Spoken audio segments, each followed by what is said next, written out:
And in 5, 4, 3, 2, 1.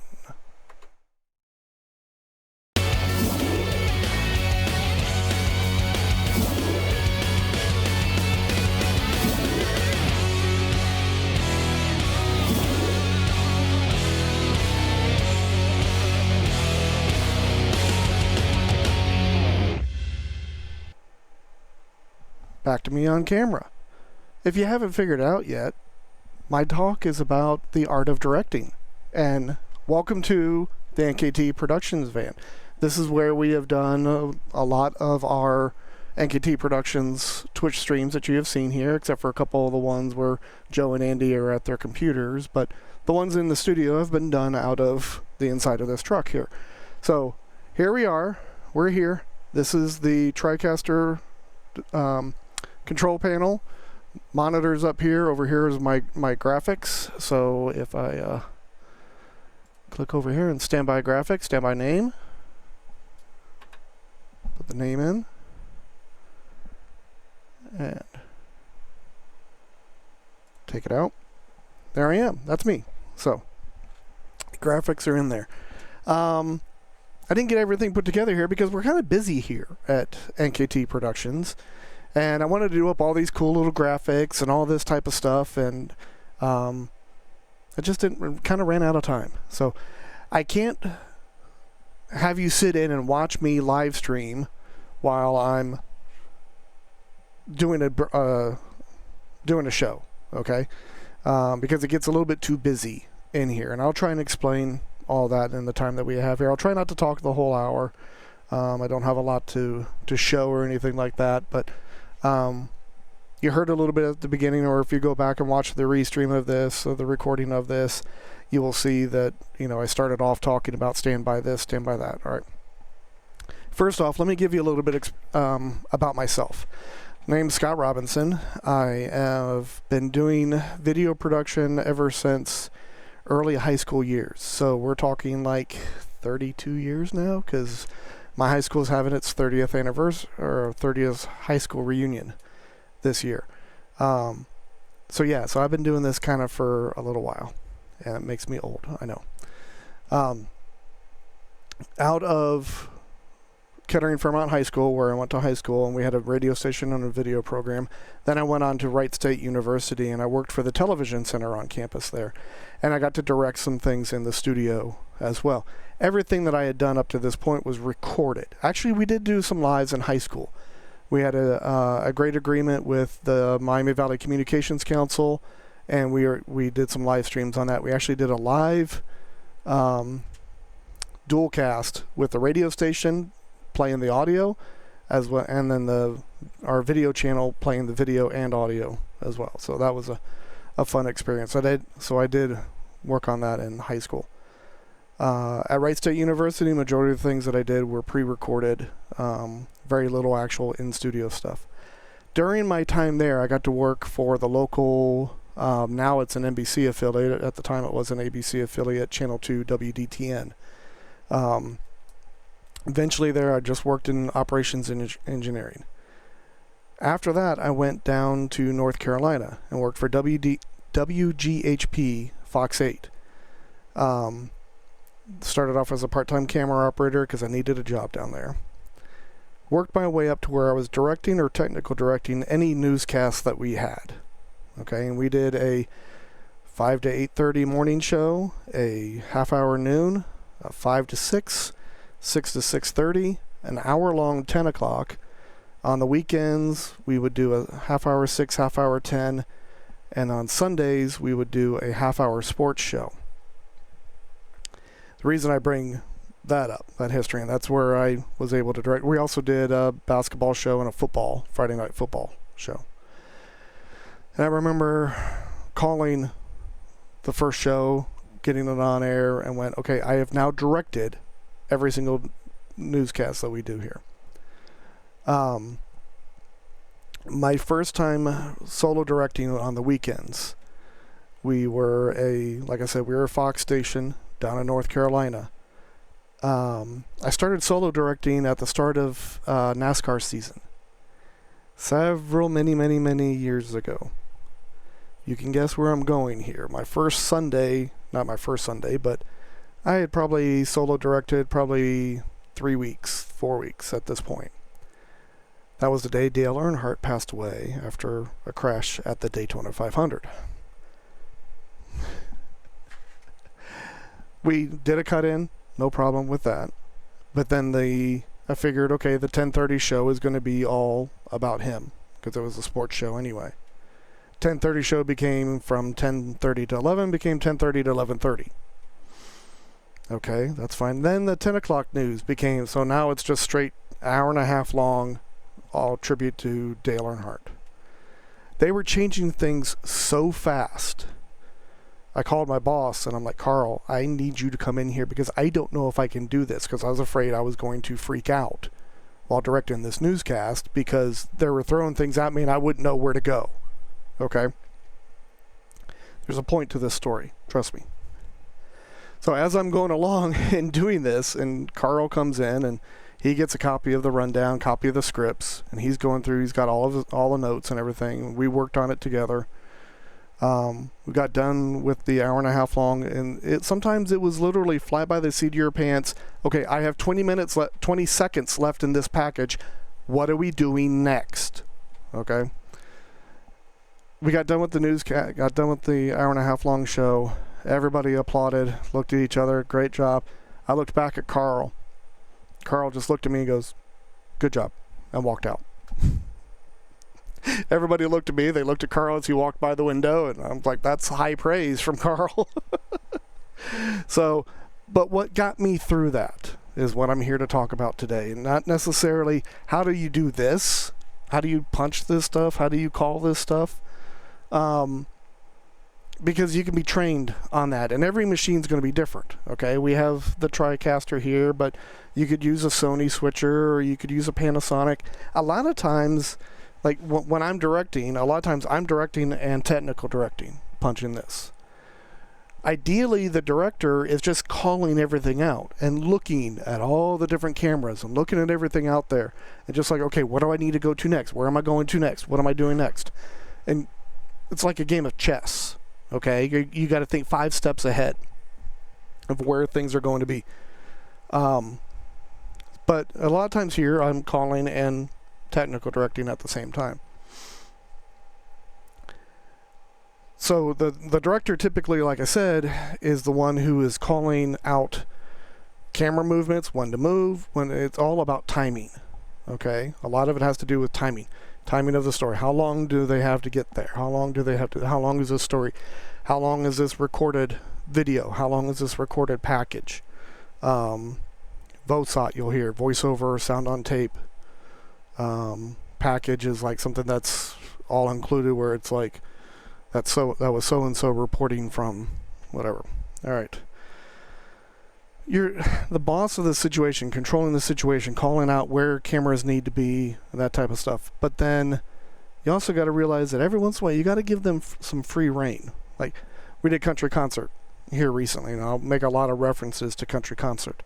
I can't tell a camera guy on the stage to run over and, can you get this shot? Or I don't know where they are on the stage specifically. Okay. Are they able to move over and get that shot? And they'll be like, hey, camera one, can you get me that shot? And they'll look over and I'll see, no, there's a drummer in the way. He can't get the keys. Okay, all right, good. He's got the drummer shots. That type of stuff. So you got to know what you can and can't do and what your people can do. All right. The biggest things that I find is, okay, and in directing, you are there to help tell the story, okay? And if you go back and remember English 101, okay, telling a story, what do you have? You have the who, what, when, where, why, and how, okay? That's the kind of stuff as a director you need to know. Who are your crew members, for one thing, who's on cameras, who's on what camera, who's on audio, who's on graphics. Know those people, okay? Know who they are. Who's in charge? Is there a producer? Okay, a lot of times the producer will be the ultimate one in charge making those ultimate decisions. Or am I the producer and the director? And sometimes producer, director, technical director, audio, graphics. Sometimes I'm all of them in the truck. Ideally, in a bigger situation, you're not doing everything. You're doing directing. Okay, or sometimes directing and technical directing. And here in the truck, sometimes I'm doing everything but replay. Replay's over there. Also, who are your talent? Who's on camera? Who are we talking to? Okay, get to know them. Every once in a while, you'll run into a situation where I don't like to be shot from that side. I have to be shot from this side. Had an actress that we interviewed one time, and we had a basic set where you had host over here, guest over here. Well, this particular actress did not like to be shot from on her right side. So we had to move them around, which meant changing camera positions, because all the cameras are set up to where you can move people out of the way so that this one camera can stay here on the host while the other cameras move back over to the main studio. So that's something you need to think about. All right. The what. Okay. What are we doing here? Okay. What is it that we're trying to accomplish? Are we telling a story? Are we putting country concert? We are putting the videos up on the screen so people in the way back in the general admission area can see the artists on the screen. Okay? When is it going to happen? Okay? When is this? Is this going to be live, or is this going to be recorded? Or is it going to be recorded and live? Okay? When's it going to play back? When is the event taking place? Is it, 2 o'clock on a Thursday afternoon at, location? All right? You got to know that type of stuff so you can plan ahead. How much time do I need to prepare for this event? Okay? A lot of times you're like, what am I doing next? What's going on? So you need to know planning-wise when you need to be there, how long it's going to take you to set up, that type of stuff. Where, a little bit I talked about already, obviously where is it taking place? Is it in our studio, which is just outside here, and the truck is actually sitting in the garage, which is attached to our studio right over there. So is it taking place in our studio? Is it taking place inside of the production truck? Is it at Joe's desk? Is it at a hotel conference room? Is it in Fort Loramie at a Hickory Hills campground? Okay, where this is taking place. Okay, why are we doing this? Why are we here? Why are we all here? I think it was Socrates that once said, I drank what? Why are you doing that? What is the purpose of this production? Why are you here? Am I just recording this for somebody so it'll be talking head to be seen by 100 people across the world? Okay, great. That's my why. If I'm here because I need to put these artists up on the screen so people can see them, that's a different why than just a standard talking head. So that changes how I do things. It changes how I call things. I need to think on those levels of, okay, it's pretty simple. Here's a talking head. They need to be on here and do that. Easy. All right. Country music festival is a whole totally different mindset of how to think about that. So the why. And then how. How are you going to accomplish this? How are you going to get that point across? How many cameras do you have? How many cameras do you need? How many operators do you have? How is it going to be seen? Okay. Is it going to be live streamed to Twitch like we are right now? Is it going to be recorded and played back later? Is it going to be projected on a 40-foot, 50-foot wide screen? Okay. Totally different mindset of how do you think. So when directing, you got to know those points. Okay. And I could break out every minute little detail. Okay. But a lot of that comes from experience. Okay. And the main thing I want to get across here, and that's all part of the art of directing. Okay, why I kind of titled this, and some of this is my reason for doing this is because I went to go look for tips and stuff like that on how to direct like country concert to make myself better. I really couldn't find anything out there. A lot of times when I found, like when I typed in like the art of directing or directing music, it became like directing music videos or directing actors. That's a totally different way of directing. Okay, I'm not talking about directing talent. Okay, I'm not talking about directing actors on stage. I'm not talking about directing extras walking across. Okay, we're directing the video camera, audio, graphics, replays, that type of stuff. Okay, in a live studio kind of configuration.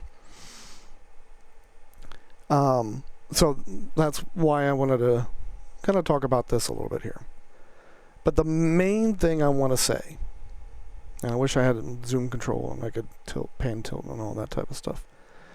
The main point I want to get across is know your positions.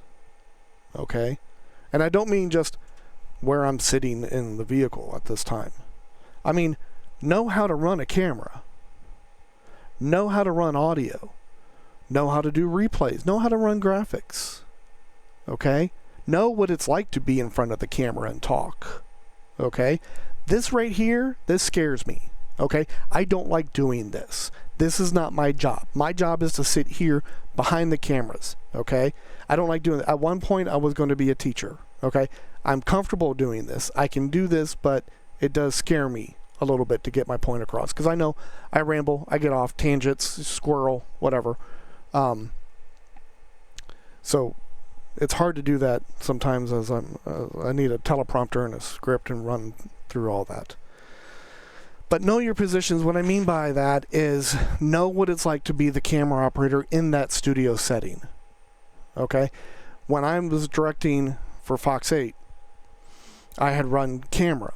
I knew where the camera positions were. I could picture in my mind when I asked the camera to get a shot where they were directly on the floor and what is in their way. Okay? Or if I saw a problem, hey, can you truck left a little bit? Can you do this? You know, a lot of times the director will just be like, hey, can you get that out of your shot? Get what out, you know, whatever the object is. How do you want me to get that out of my shot? Well, sometimes you need to pedestal up. Sometimes you need to pedestal down. Sometimes you need to truck left, truck right. Sometimes you need to dolly in, dolly out.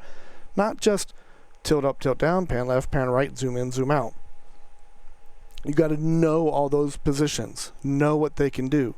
Know that the cameras are right up against each other and they can't move too much further. So then you got camera 1, can you truck left a little bit? So camera 2 can truck left. Got to know that type of stuff.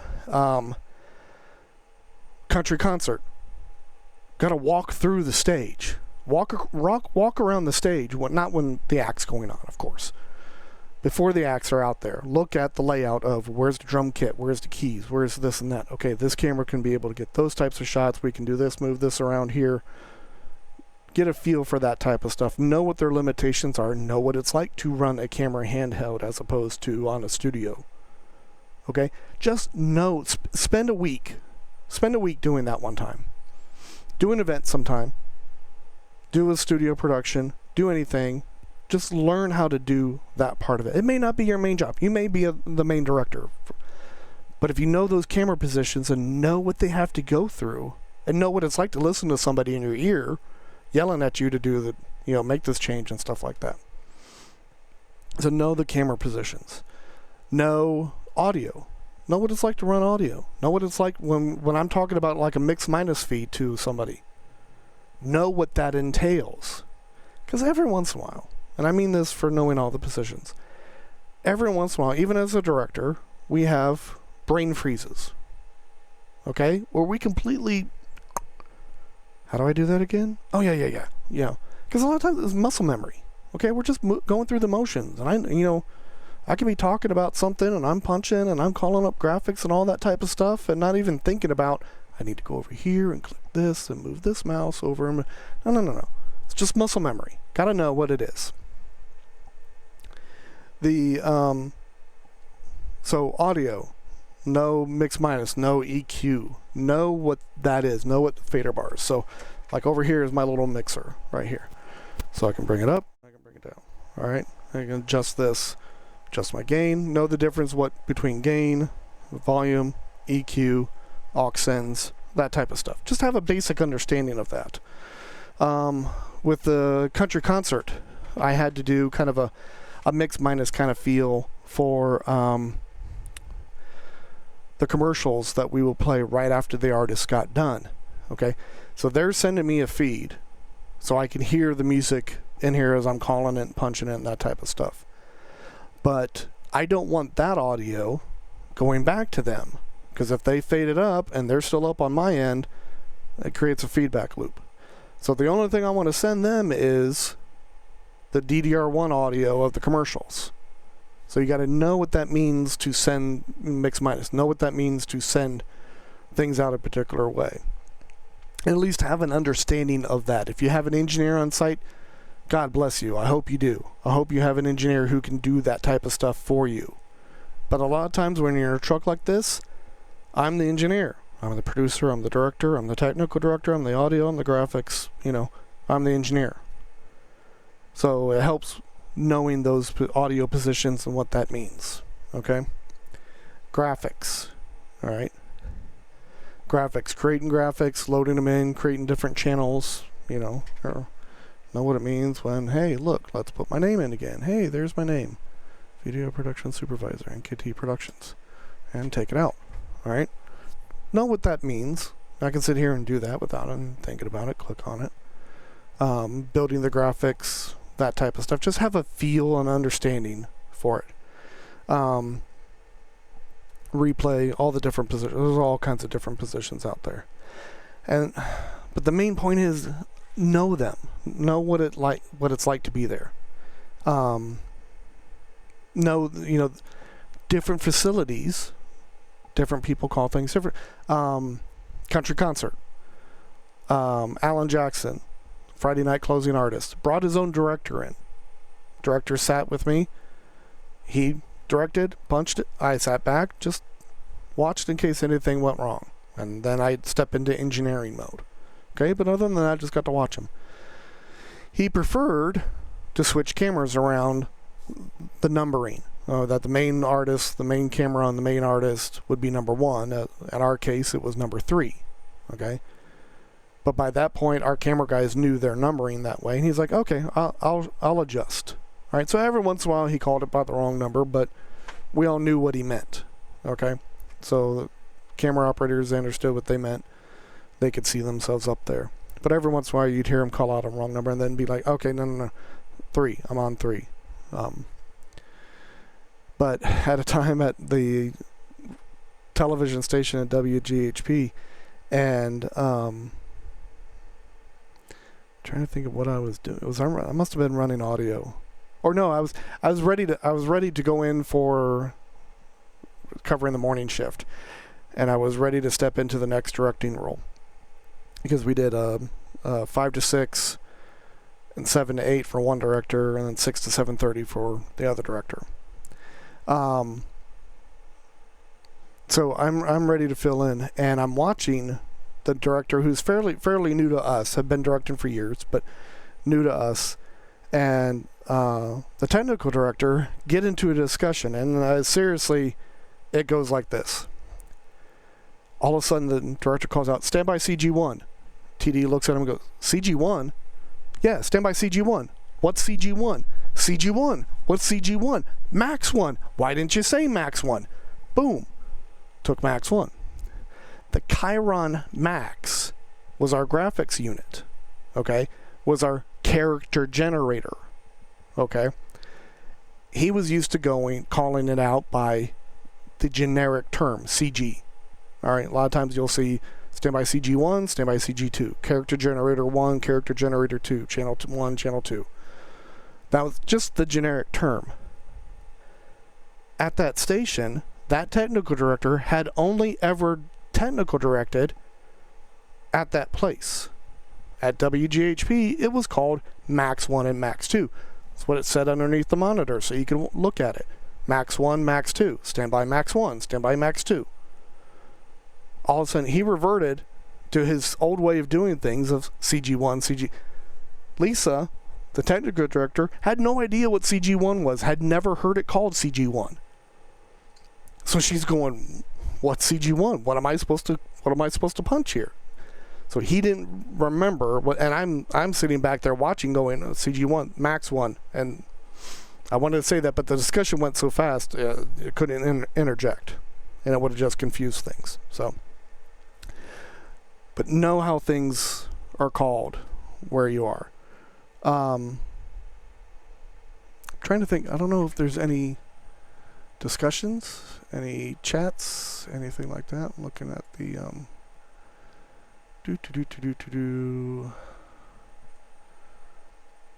Nobody's sent any questions or anything like that about directing, but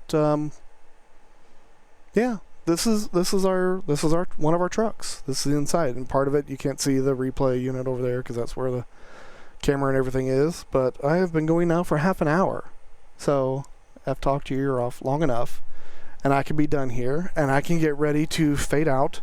In fact, stand by DDR1, and we are going to roll the open again and then fade to black. So stand by DDR1. Good night, everybody, and dissolve.